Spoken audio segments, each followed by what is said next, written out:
Malaking bagay na ang 5 million na pay cut kay Austin Reeves sa kanyang kontrata. So from 185 million, ngayon ay 180 million na lamang po mga idol.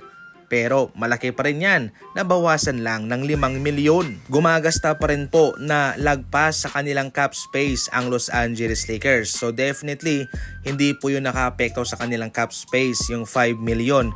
Pero eventually, magiging daan yung 5 million na yun para sa kanilang non-taxpayer mid-level exception.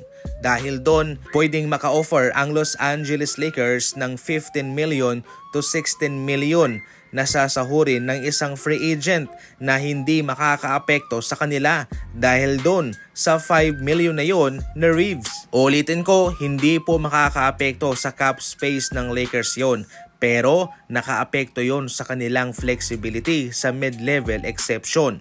Gayon pa man mga idol, ang kontrata ni Reeves na nasa 180 million ay ang pinakamalaking pinirmahang kontrata para sa isang undrafted na manlalaro. Alam nating hindi rin po naging maganda ang playoff performance nitong si Reeves, kaya malaking factor din po ang kontratang ito na magpapabigat sa pressure sa kanya na dapat galingan niya para ma-justify ang kanyang pinirmahang kontrata.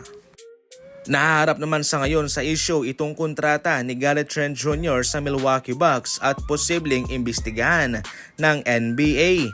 Pumirma ng 4-year deal, guaranteed contract si Gary Trent Jr. sa presyong 64 million. Pero dito na po lumalabas ang red flag dahil itong si Gary Trent Jr. ay nagkaroon ng miserableng NBA season. Siya ay nag-average ng 8 points, 1 rebounds, and 1 assist per game.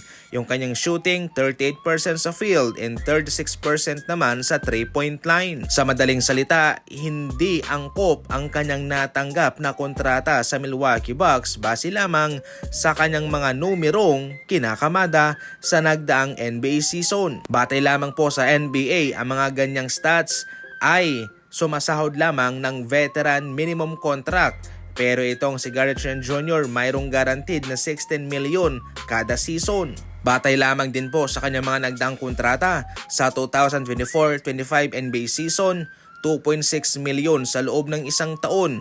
At sa kakatapos lamang po na NBA season, 2-year deal, 7.5 million contract. Bale ang kanyang sinasahod dyan ay nasa 3.7 million.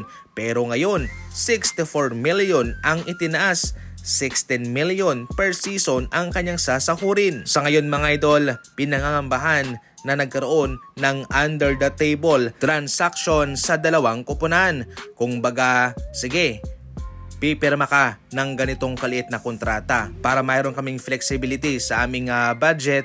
Pero kung sakaling magiging okay na ang aming pinansyal, ang aming budgeting, doon ka na namin bibigyan ng malaking kontrata. Hindi po ito yung typical na tumanggap ng pay cut, yung isang manlalaro. Hindi naman siya star player at yung kanyang numero maliit. Pero how come ganyan daw kalaki ang kanyang natanggap na contract ngayon at guaranteed pa?